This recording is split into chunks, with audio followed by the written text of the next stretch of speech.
Damos la bienvenida a todos los que nos acompañan a través de las redes sociales de Instagram, YouTube y Facebook. Ahora nuestras prédicas estarán saliendo en las redes sociales. Les damos la bienvenida.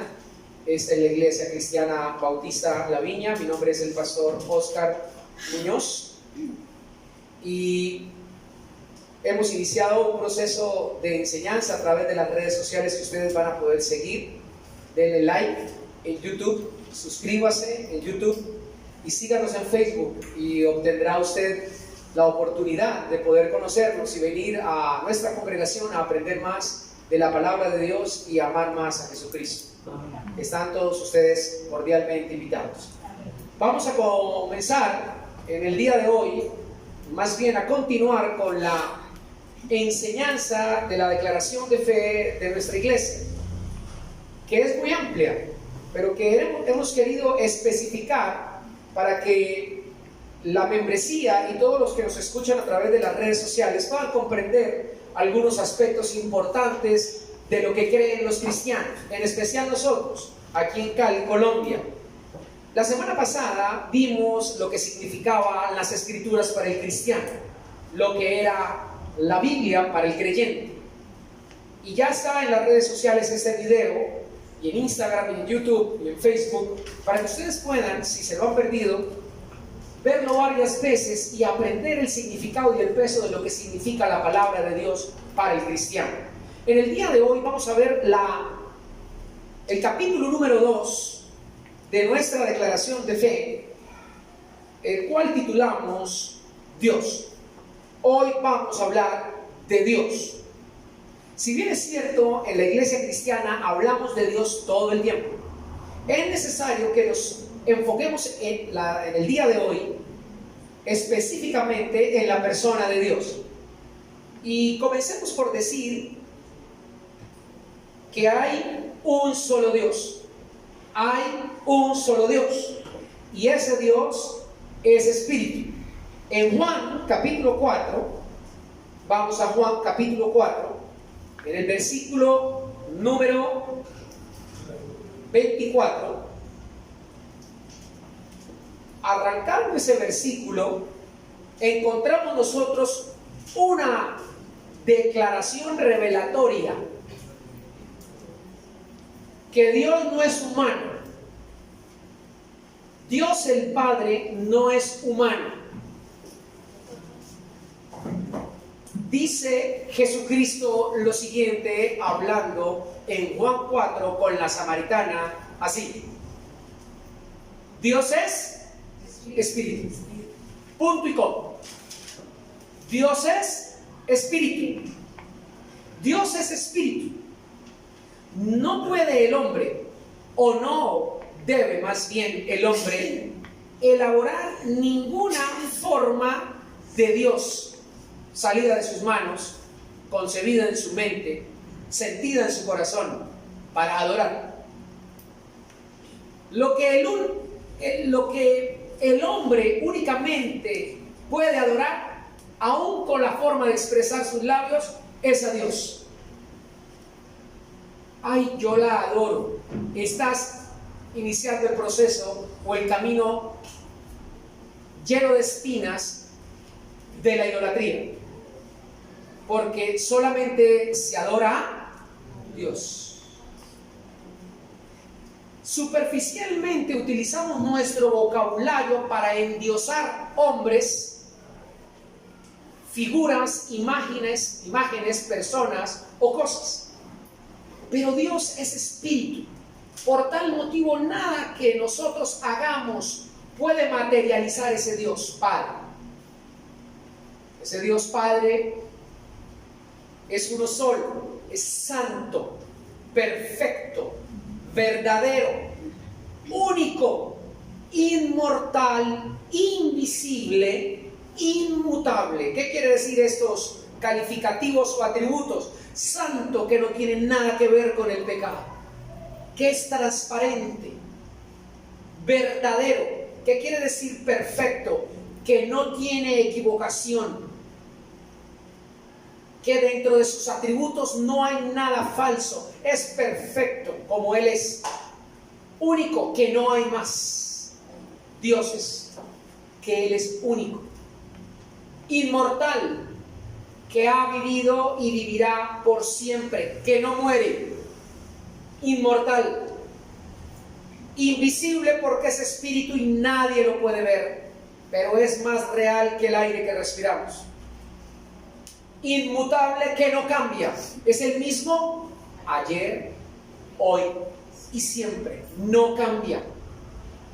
No cambia por el clima, no cambia por las emociones, no se deja llevar de su instinto ni de sus atributos. Es inmutable. Lo que Él ha decidido, Él hace. Lo que Él ha ordenado, a Él se le obedece. Así como Él dice, así debe ser. Ese es el Dios al que sirve la iglesia cristiana. Es infinito en su ser. No tiene principio ni fin. La mente humana no alcanza a captar, no alcanzamos a captar la dimensionalidad y la multiforme dimensionalidad del infinito ser de que es Dios. Jamás alcanzaremos a comprender, porque si lo hacemos, entonces ya deja de ser Dios y nos volvemos nosotros dioses, y eso es imposible. Su anchura, su altura y su profundidad. Jamás alcanzaremos a tener el conocimiento perfecto de lo que Él es, de su ser. No podemos meter a Dios en un tubo de ensayo para estudiarlo y analizarlo. Por eso a veces el término teología, que estudia a Dios, es un poco atrevido, porque nadie puede estudiar a Dios. Él se ha mostrado a la humanidad y podemos, en su revelación a la humanidad, conocer algunos atributos de nuestro Dios creador. Amén. Por tal motivo, lo que conocemos de Dios es porque Él lo ha permitido. Y eso que Él ha permitido debe ser suficiente para nosotros, para continuar amándole, sirviéndole y siguiéndole. Una exigencia más allá de lo que Dios ha revelado es necedad en el corazón del ser humano. Es atrevimiento. Date por bien servido si Dios te ha mostrado que Él es el Salvador y que Él es tu Dios. Porque muchos lo nombran, pero pocos le creen, le siguen y muy pocos le sirven. Por tal motivo, nuestro Dios existe por sí mismo. Por tal, ¿qué quiere decir existe por sí mismo? Que no ha sido creado ni ha sido fundamentado en el pensamiento de ninguna creación. Por lo tanto, nadie puede emanar un concepto del inicio de Dios, porque nosotros sí tenemos un inicio, mientras que el Eterno no lo ha tenido. Por eso existe por sí mismo. Omnipotente, porque todo lo puede. Y me detengo un poco aquí. El decir o el atributo calificativo de Dios omnipotente no quiere decir que Él pueda hacer todo lo que le da la gana. Porque la omnipotencia de Dios abarca todo aquello que Él puede hacer de acuerdo a las leyes que Él mismo ha determinado. Y Él no las va a violar. Porque Él es ¿qué? Perfecto. Y eternamente justo. A veces pensamos que la omnipotencia de Dios está limitada cuando decimos que Él no puede hacer una cosa por otra. Cuando si Él es omnipotente, entonces Él podría hacer tal o cual cosa. Evitar que hubiese maldad en el universo o en el mundo. Porque si Dios es omnipotente, evita la maldad. ¿Sí o no? Lo escuchamos mucho. ¿En dónde queda entonces la omnipotencia? Pues déjeme decirle que la omnipotencia no violará las leyes que Él mismo ha creado y que nosotros violamos y rompemos. La maldad no fue creación de Dios. Por tal motivo, el hombre sí fue limitado bajo unas leyes que debía cumplir y responsablemente obedecer. Y al desobedecerlas, entonces quebrantamos esas leyes. Y el Todopoderoso trajo en la obediencia unas consecuencias positivas que traerían bendición y unas negativas, lo dice su palabra. Por tal motivo, La omnipotencia no esgrime, no excluye, no exalta o no quita de plano las consecuencias de un acto desobediente.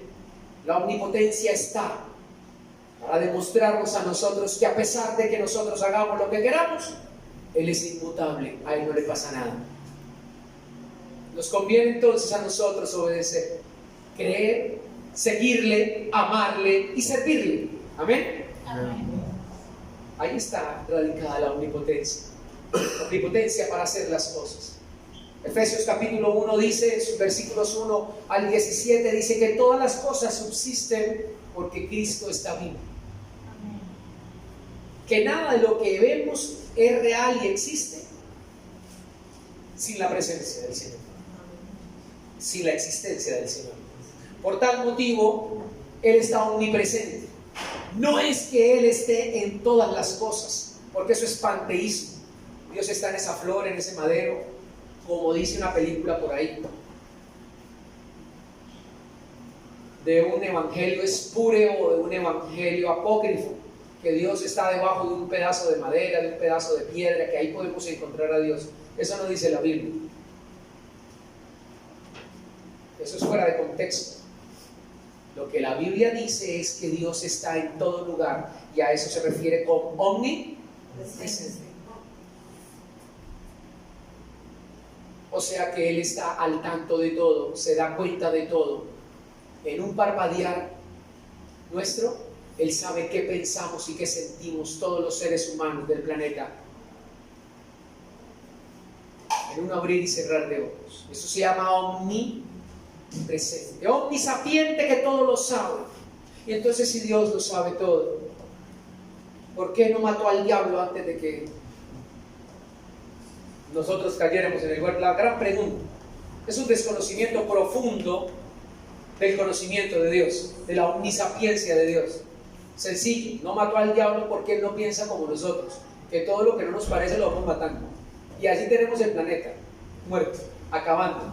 Y toca sacar memes por todo lado de que no maten las zarigüeyas, porque lo primero que vemos que no se parezca a un gato o un perro, y aún pareciéndose eso lo matamos. Hay que cortarle la cabeza, guácala. La falta de conocimiento nos hace ignorantes frente a las cosas que debemos actuar o corregir. Pues miren cómo tenemos el planeta llevado, como dicen los chicos. Dios, entonces, es la única fuente de todo ser. O sea, todo lo que existe vivo ha sido creado por Dios. Amén. Todo. Se cae una hoja de ese árbol, vuelva a pegarla. Se cae una flor y se corta una flor, vuelva a pegarla otra vez. Que la ciencia la pegue otra vez. No puede. Hasta muere.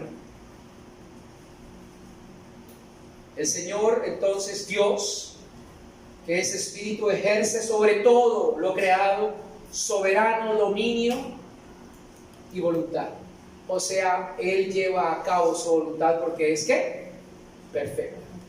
Por tal motivo nuestro Dios no se equivoca. Los equivocados, ¿qué? Somos nosotros. Asimismo, entendiendo esto, que Dios es espíritu, entendiendo esto, que Jesús dice que el Padre es espíritu, vayamos entonces a 1 de Corintios capítulo 8.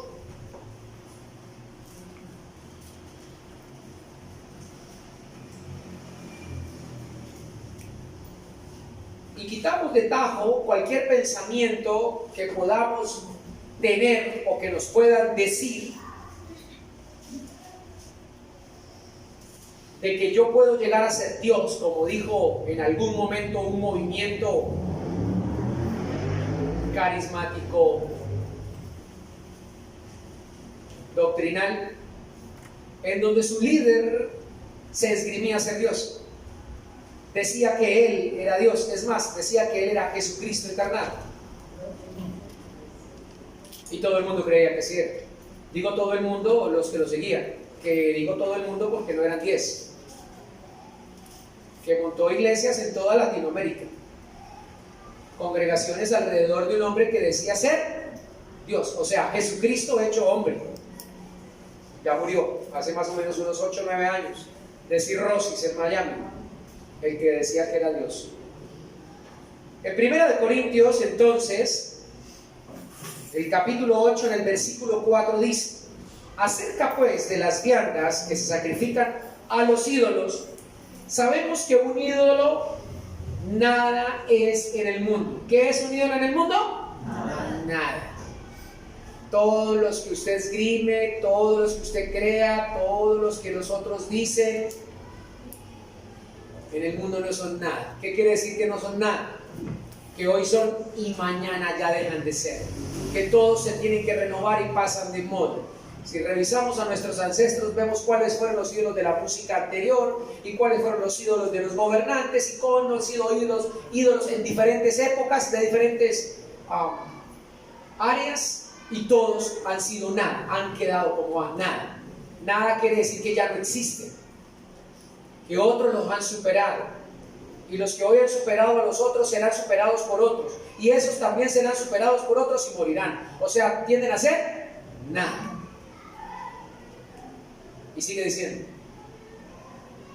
un ídolo nada es en el mundo, y que no hay más que un Dios, uno, el de la Biblia, el Dios de Abraham, de Isaac y de Jacob, el Dios de Israel, al cual tú y yo adoramos y servimos y seguimos. Él, en su infinito poder y en su infinito amor y misericordia, se ha manifestado en su creación. Y esa manifestación, Él en su soberanía la ha determinado así. En 2 Corintios,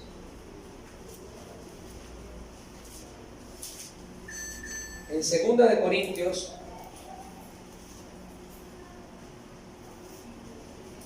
13, 14.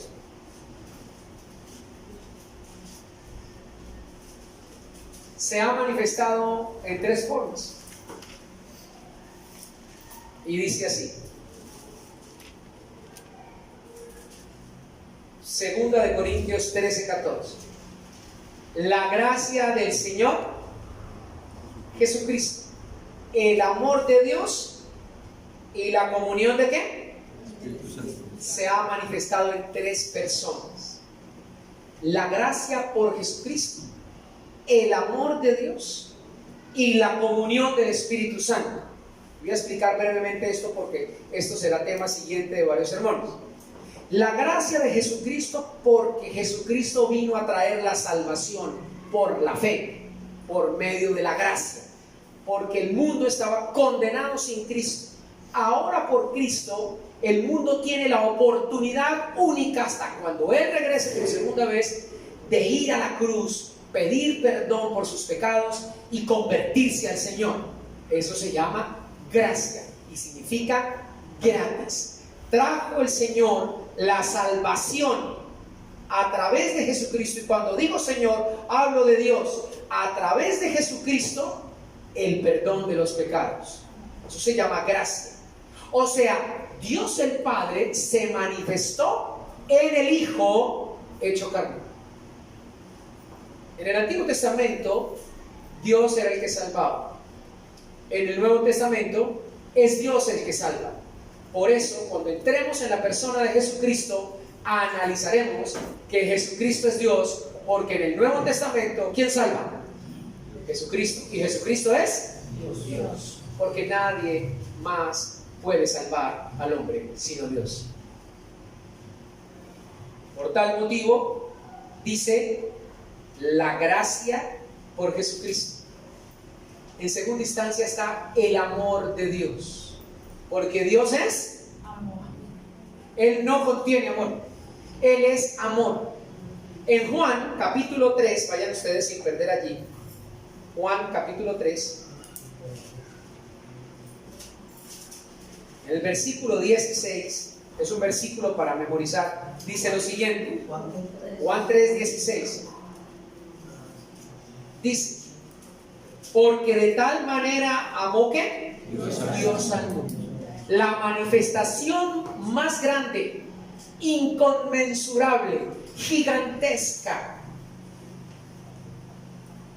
del amor de Dios fue el haber enviado a Jesucristo a morir por el mundo. Y voy a explicarlo teológicamente hablando.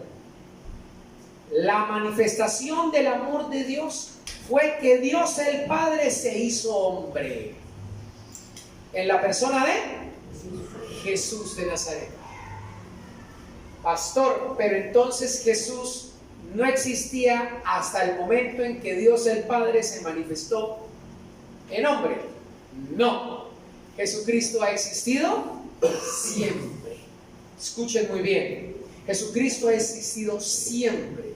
La palabra Yeshua o Yahshua es una cópope o una reducción, una obstrucción o un acoplamiento de las iniciales del nombre del Señor, del tetragrammatrón en el Antiguo Testamento.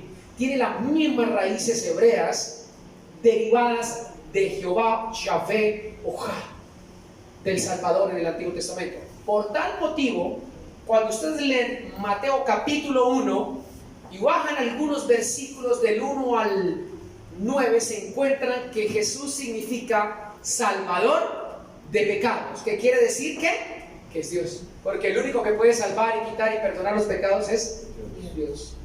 Por eso Jesús es Dios. Es Dios hecho hombre. Por eso dice ahí el pasaje, la gracia por Jesucristo, en 2 Corintios 3:14, el amor de Dios, y sigue diciendo, que ha dado a su Hijo unigénito para que todo aquel que en Él crea, que no se pierda, mas tenga vida eterna. Esta es la segunda persona de la Trinidad, luego hablaremos de Jesucristo, pero Dios es amor, y aquí en primera línea de Juan 3:16 dice, Dios amó al mundo de tal manera que no hay cómo medir ese amor. Y tercero dice, la comunión con el Espíritu Santo. Ustedes van al Evangelio de San Juan, avancen allí a Juan capítulo 14. En Juan 14, en el versículo número 15 dice, así, 15 en adelante, Juan 14:15. Si me amáis, guardad mis mandamientos, y yo rogaré al Padre y os daré ¿qué? Otro consolador. Iglesia, ¿qué está diciendo Jesús? ¿Que rogará a quién? Estamos hablando hoy de Dios el Padre. Y está diciendo Jesús que Él, el Hijo, que es Dios, rogará al Padre, que es Dios. No son dos dioses. La manifestación humana de Dios rogará al Dios Padre. Están cumpliendo una función tanto el Padre como el Hijo, en este momento el Hijo, y os dará otro consolador para que esté con vosotros para siempre. ¿Cómo se llama ese otro consolador? Versículo 17. El Espíritu de verdad, al cual el mundo no puede recibir, porque no lo ve ni le conoce. Pero vosotros le conocéis, ¿porque qué? Porque mora con vosotros y estará en vosotros. 18. No os dejaré huérfanos, vendré a vosotros.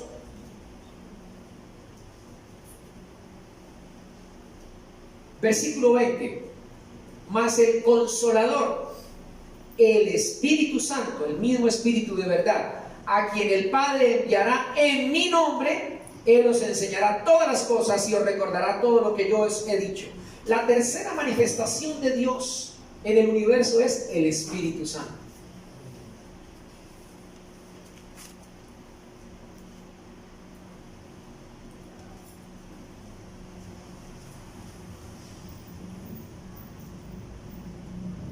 Miremos el versículo número, perdón, yo les dije el 20, era el 26, ahora sí miremos el 20. Si es que aquí tengo subrayado y le comí un pedazo al 6. El 20 que dice, en aquel día vosotros conoceréis que yo estoy, ¿en dónde? Yo estoy en mi Padre. Y después, ¿qué sigue diciendo? y yo en vosotros. El Padre está en Jesús y Jesús está en el Padre. Y Jesús está en nosotros. En la doctrina sobre Dios, entonces, cuando usted se hace cristiano, cuando yo me hice cristiano, no entra primero uno, después el otro y por último el tercero. No hay que tener una tercera o segunda manifestación de algo sobre mi vida.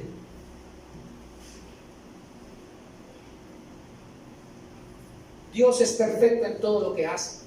No le ha dejado al hombre hacer nada de su obra perfecta. Nosotros nos embarramos, nos tiramos todo, pero Dios es perfecto. Por tal motivo Él no iba a entregar su obra salvadora en manos humanas. Le dio la oportunidad al hombre de que se juzgara a sí mismo, de que se gobernara a sí mismo, y lo único que hizo fue acabar con el planeta. Por eso Él se manifestó y envió a su Hijo en forma humana para cargar el juicio que debía cargarnos a nosotros y en un madero morir por nuestros pecados. Por tal motivo, la doctrina sobre Dios nos enseña que cada uno de nosotros, el día que creyó en Jesucristo, vino a morar en nosotros Dios mismo. ¿Cuántos dicen amén? Amén. El cristiano es alguien que camina, como dice Juan capítulo 14, con Dios y en Dios. Amén. A diferencia de todas las religiones que algo tienen que hacer para ponerse a Dios, y aún dentro del cristianismo algunos movimientos dicen que alguien tiene que venir a ponerme algo para meterme a Dios. La Biblia dice muy bien que es Dios el que envía al Espíritu Santo para que more con y en nosotros, y que es solo por la fe. En Efesios capítulo 1, el apóstol Pablo ratifica esta gran verdad y la deja clara para la iglesia, porque se levantan nuevas doctrinas o viejas renovadas, queriendo darle el poder a ciertos hombres especiales para que el Espíritu Santo sea manipulado. Y eso es arbitrariamente o contrariamente a la verdad de Dios. Y dice en Efesios capítulo 1, en el versículo número 13, la manera como nosotros nos hicimos cristianos, nos hicimos hijos del Padre, del que estamos viendo hoy, de Dios. ¿Y qué dice? En Él también vosotros, habiendo oído la palabra de verdad, Efesios 1:13, el evangelio de vuestra salvación, y habiendo creído en Él, ¿qué pasó con nosotros? Fuimos sellados ¿con qué? Con el Espíritu Santo de la promesa. Habiendo oído, habiendo creído. Si usted está escuchando esto hoy, usted no necesita que yo le haga algo. Usted necesita oír y creer. Entonces, ¿usted es qué? Sellado con el Espíritu Santo. Y no es un sello externo, es un sello interno en el alma. La que estaba condenada en sus delitos y pecados, ahora es sacada del infierno y de la condenación a la vida eterna, de las tinieblas a la luz admirable del reino de Jesucristo. Por la fe. Usted es un hijo de Dios. Inmediatamente usted puede levantar los ojos al cielo o cerrar sus ojos y decir: Padre mío, Padre nuestro, porque ya eres su hijo. Ese es el amor de Dios. Ese es el amor de Dios que abarca aún nuestro pecado, porque un amor que no cubre pecado es un amor egoísta. Un amor que no perdona es un amor condicionado. Un amor que limita y que pone exigencias es un amor egocéntrico. El amor es libre, no libertino. No promociona el libertinaje, sino que se exalta en la verdad y en la lealtad y en la fidelidad. El amor es transparente, es abierto, toma distancia porque es manso y humilde, como el Señor, pero enfrenta la mentira con la verdad y la confronta, porque así es el amor. El amor desenmascara la mala intención, la vuelta, el escondedero, y pone a la luz la mentira.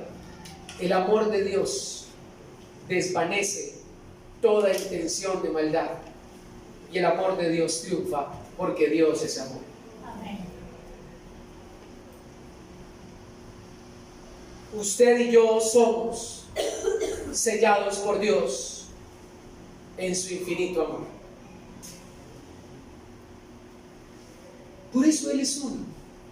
Por eso el Señor se encargó desde la formación del pueblo de Israel enseñarles que no adoraran los ídolos de alrededor y que se ubicaran solamente en la persona de Él, que escucharan solamente su voz, porque el mundo les iba a gritar que hay más dioses, que hay más formas de buscar a Dios, que hay más estilos, que usted y yo podemos construir de maneras variadas dioses a los cuales inclinarnos, humillarnos y rendirles culto. Y le dijo a Israel, cuidado, en Deuteronomio capítulo 6, miren ustedes que Dios es uno. En Deuteronomio capítulo 6, en el versículo número 4, dice: oye Israel, nosotros somos el Israel espiritual, amén. Oye Israel, Jehová nuestro Dios, Jehová uno es. Ese Jehová uno es único. Significa único. Jehová nuestro Dios, Jehová es único. Y si es único, y lo está enseñando el Señor a Moisés, ¿cómo lo deberíamos colocar nosotros en nuestra vida? Como único. Él es nuestro único Dios. O sea, tú tienes un Dios y es único y no admite comparación. No admite rivalidad de nadie. Ese único no puede competir con el amor de ningún otro ser creado, ni con el de tu cónyuge, ni novio, ni carro, ni casa, ni trabajo. Él es único. Por lo siguiente: y amarás a ese único Dios con todo tu corazón, con toda tu alma, ¿y qué más? Y con todas tus fuerzas. Implica sacrificio. No que le tengas que sacrificar, sino que vas a tener que hacer esfuerzo para amarlo, porque tu corazón, mi corazón, no busca y no quiere amar a Dios. Nuestros corazones buscan adorar otra cosa, amar otras cosas. Caídos y dependientes de los sentidos, se nos oscurece la imagen del Señor. Por eso le aclara a Israel: yo soy único. Y como yo soy único, tú me vas a tener que amar. Miren ustedes esto. Cuando el Señor nos exige algo es porque nos conviene. Primero que todo, que tú creas que Dios quiere lo mejor para ti. Y si Él nos dice que lo amemos en estas tres formas, es porque nosotros en estas tres formas no lo hacemos y tenemos que hacerlo. ¿Cómo? Con todo el corazón. Porque nuestro corazón, eso de todo tu corazón quiere decir primordialmente, de prioridad, principalmente, de primero. Me parece interesante que ahora quien nos ha llegado a ayudar en casa con mi mamá está semi-postrada. Hay una frase que se repite en mi casa de boca de ella todo el tiempo: primeramente Dios. Me parece tan curioso. Primeramente Dios. Lo dice todo el tiempo: primeramente Dios. Muy bien, muchas gracias. Primeramente Dios. Parece muy curioso. Primeramente Dios. ¿Qué es esto? Amarás al Señor tu Dios de todo tu corazón. Y sigue: de toda tu alma, emociones, intelecto y voluntad. Las tres áreas del ser del alma, la que nos dio el Señor.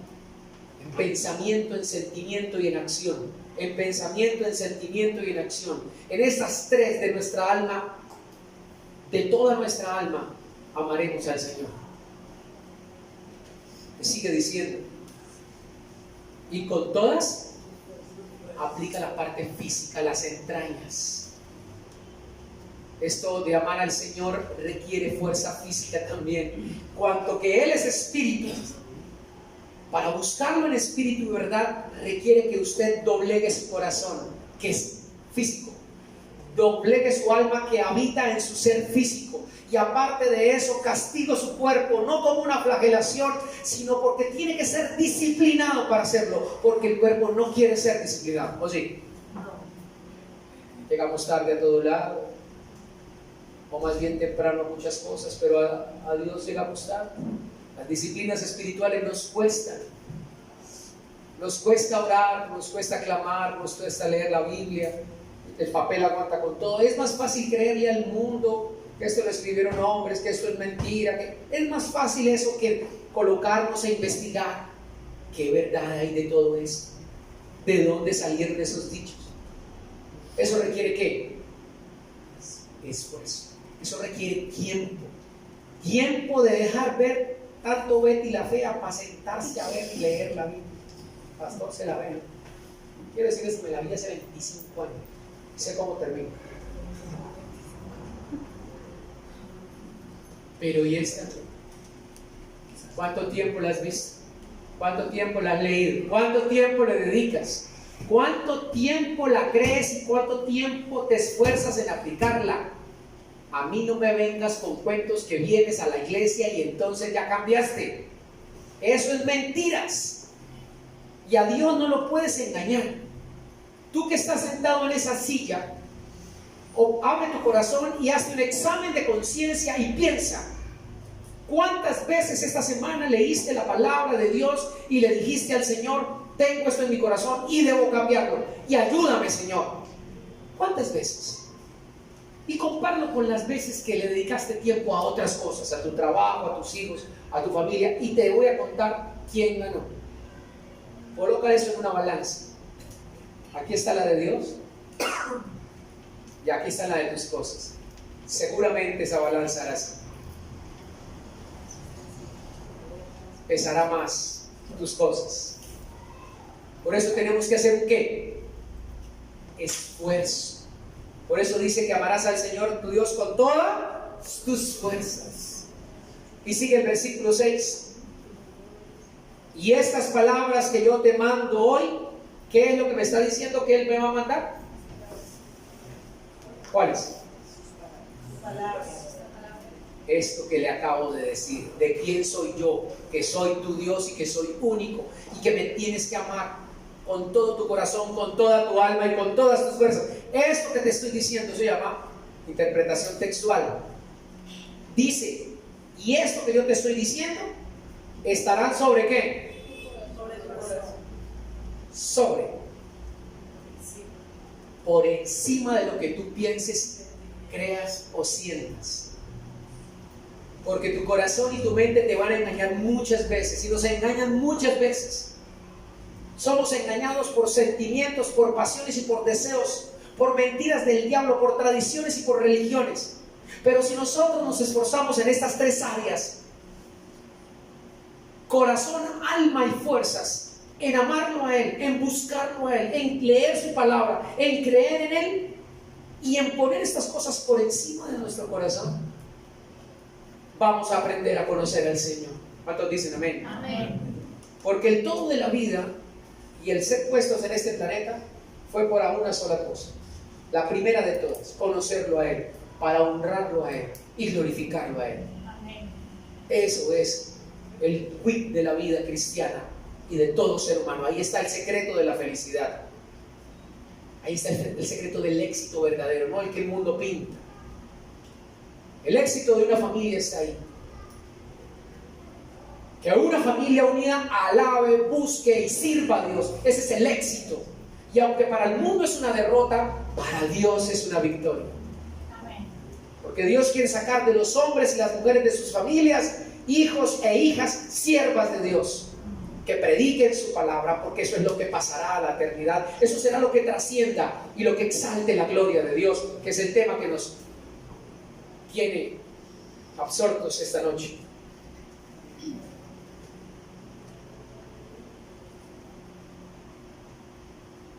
Tan cansón el pastor, porque no hace sino repetir y repetir. Leamos el versículo que sigue. ¿Qué es lo que hay que hacer con esto? Porque tendemos a olvidarlo. Y las repetirás a tus hijos, y hablarás de ellas estando en tu casa y andando por el camino, al acostarte y cuando te levantes. ¿Qué significa esto en resumen? Que para conocer a nuestro Dios necesitamos repetir, repasar, memorizar, aplicar, creer y vivir la palabra de Dios. Porque Dios existe, Dios habla. Si Dios no habla, Dios no existe. Así de sencillo. Para nosotros, Él se dio a conocer cuando habló y dijo Dios. Inmediatamente la revelación se abrió a su creación.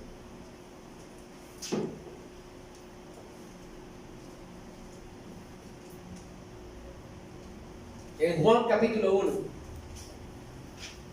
Juan capítulo 1. Versículo 1.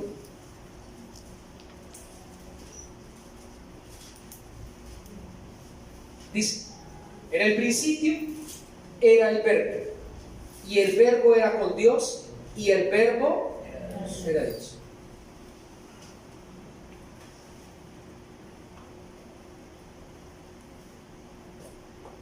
Dios es uno. Manifestado en tres, Dios es uno. En el principio, y cuando está hablando en el principio, es allá en el ordenamiento del planeta y el universo, era el verbo, y el verbo era con Dios. En el principio era el verbo. En el principio era el verbo, y el verbo, eso es Dios. En el principio era el verbo y el verbo era con Dios. Sigue diciendo, y el verbo era Dios.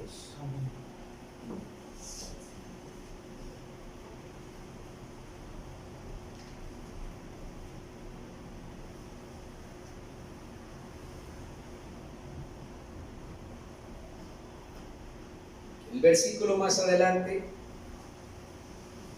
dice lo siguiente: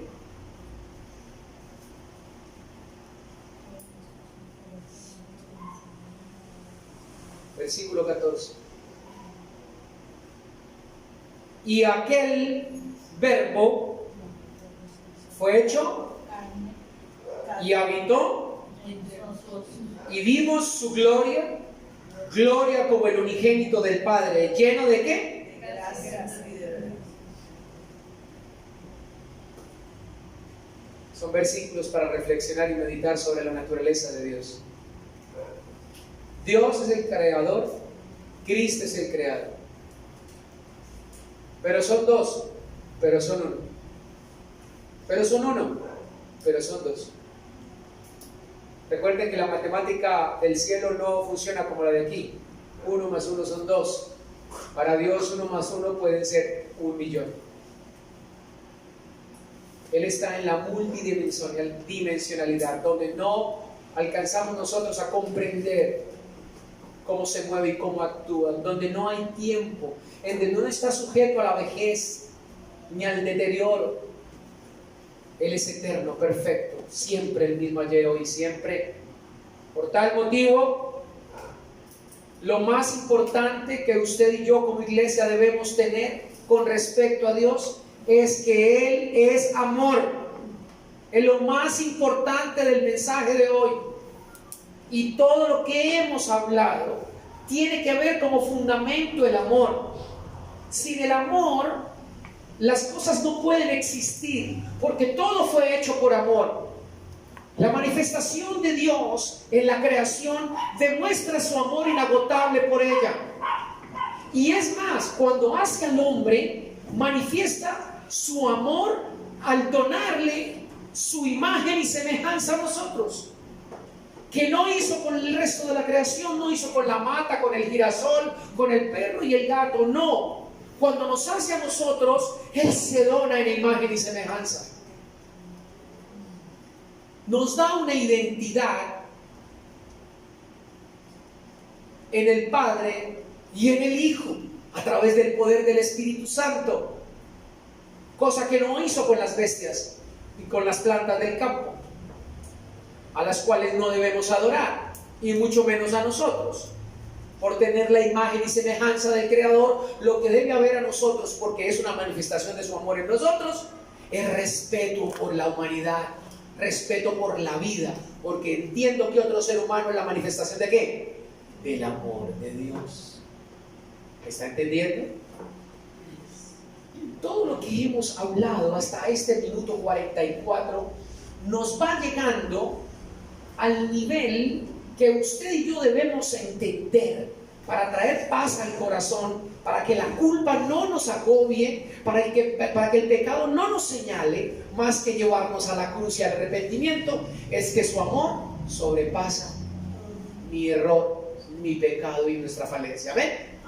Entonces usted puede caminar y serle fiel a Dios siempre, en el fallo y en el acierto, en la tristeza pero en la alegría. Eso es un matrimonio indisoluble, indivisible. Su amor nos debe mantener unidos, porque Él no nos va a abandonar, porque es su amor el que nos rescató.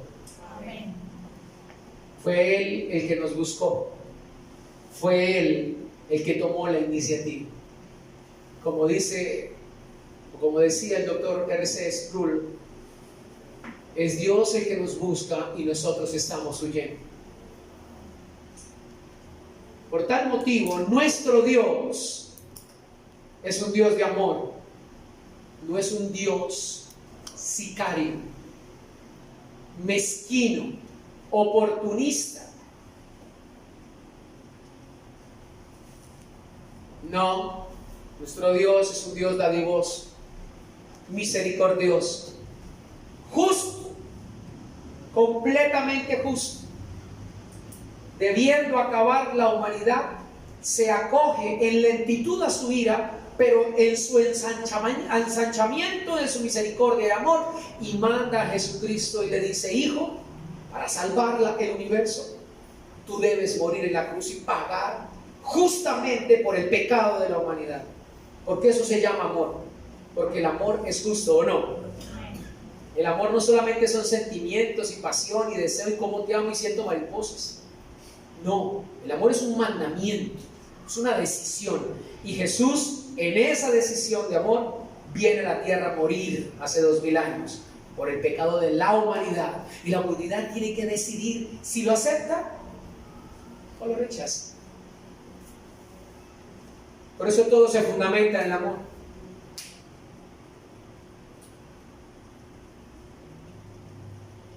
En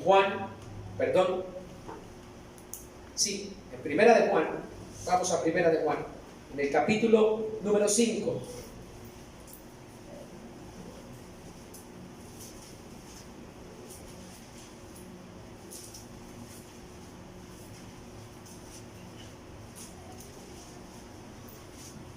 Primera de Juan, capítulo 5, versículo 1, versículo 7, perdón.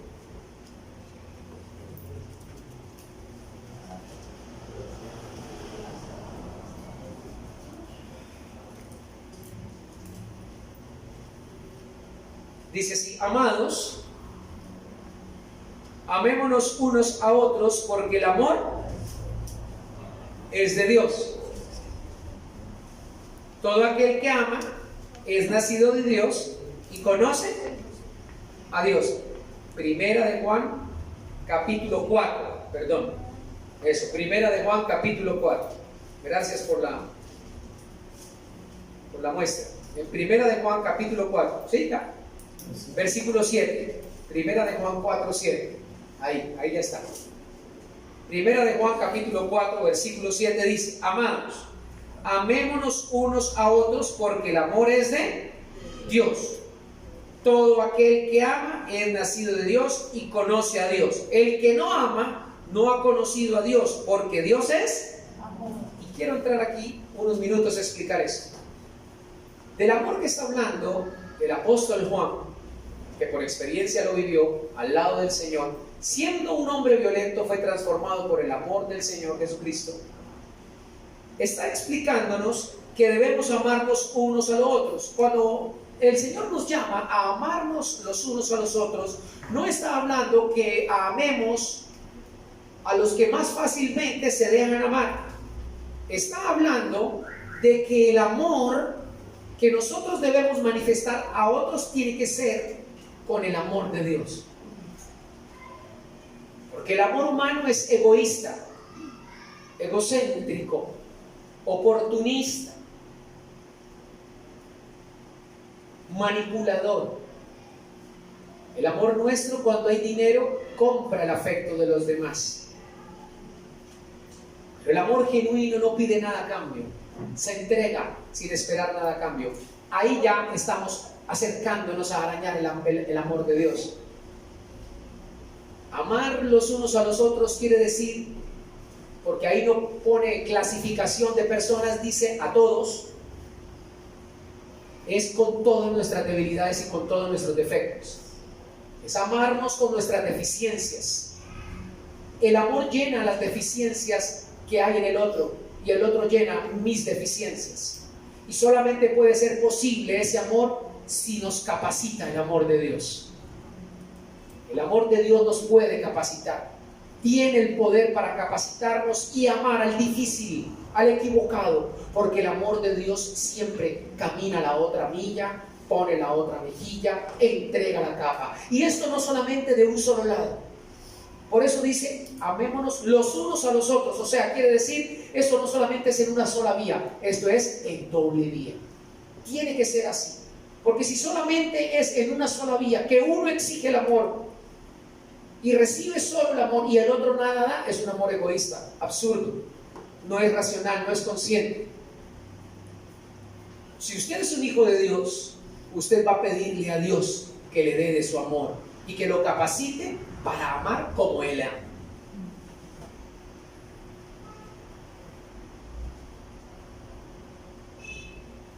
Estamos en el tiempo en que amamos más los animales que al hombre. Porque nos ha fallado tanto el hombre que buscamos la lealtad y la fidelidad en las bestias. La lealtad de un animal. Qué triste. Que la máxima creación de Dios, la cual Él donó su imagen y semejanza, sea obra de deshonra y deslealtad para reflejar el amor de Dios. Para eso puso la iglesia cristiana. Para eso entregó el Espíritu Santo. Para que usted y yo, como hijos de Dios, manifestáramos el amor primeramente a los de la casa. ¿Cuántos dicen amén? Amén. Si usted no manifiesta el amor en su casa, usted tiene un grave problema espiritual con Dios. Usted no ha creído en el amor de Dios, no ha vivido el amor de Dios y no ha entendido lo que Dios hizo por usted. Juan 3:16. Si usted no puede amar al que tiene en casa, ¿cómo va a decir que lo está viendo? ¿Cómo va a decir que usted ama a Dios que no ve? ¿Cómo me puede decir, dice el apóstol Juan, que ama a Dios que no ve y odia al hermano que ve y que no lo puede amar? A ese que sí ve. Es absurdo. Por eso necesitamos entender que la naturaleza de Dios es el amor. El atributo más importante de Él es el amor. Él es amor. Él no tiene amor. Él no contiene amor. Él es amor. Porque si decimos que contiene amor, entonces contiene odio, rencor, resentimiento como nosotros. Y no es así. Dios es amor. O sea, Él no hace nada para obtener algo de ti. Él hace todo por ti, para que tú le retribuyas simple y espontáneamente a ese amor. ¿Cómo? Amándolo, sirviéndole, honrándolo y glorificándolo. Si hay un estanque vacío y lo llenas de agua, ese estanque somos nosotros, y alguien tiene sed y tú estás lleno y ese estanque está lleno, muchos podrán beber del agua de ese estanque.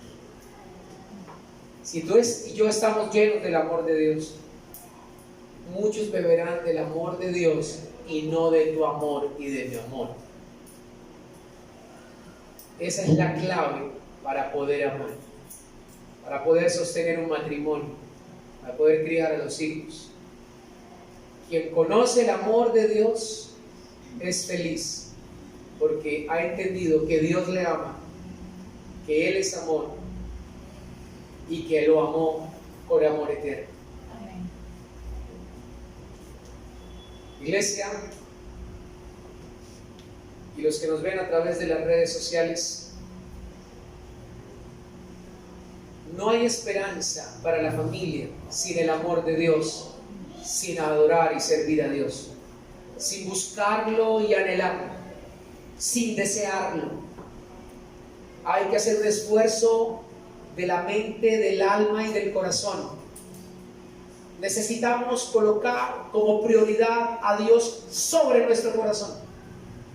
Necesitamos entender en qué posición está nuestro Dios y cuál es la nuestra. Inmediatamente sincronizar tu trabajo, tus prioridades, colocarlas en el lugar que es, y entonces el Señor enderezará tus veredas y allanará tus caminos y encontrará reposo para tu alma. De resto seguirás peleando contra jefes, reyes, autoridades, contra ti misma, contra ti mismo, y te cansarás y te fatigarás. Nunca podrás ser feliz. El secreto de la felicidad está en amar, en buscar, en servir, en honrar y adorar a Dios. Amén. Amén.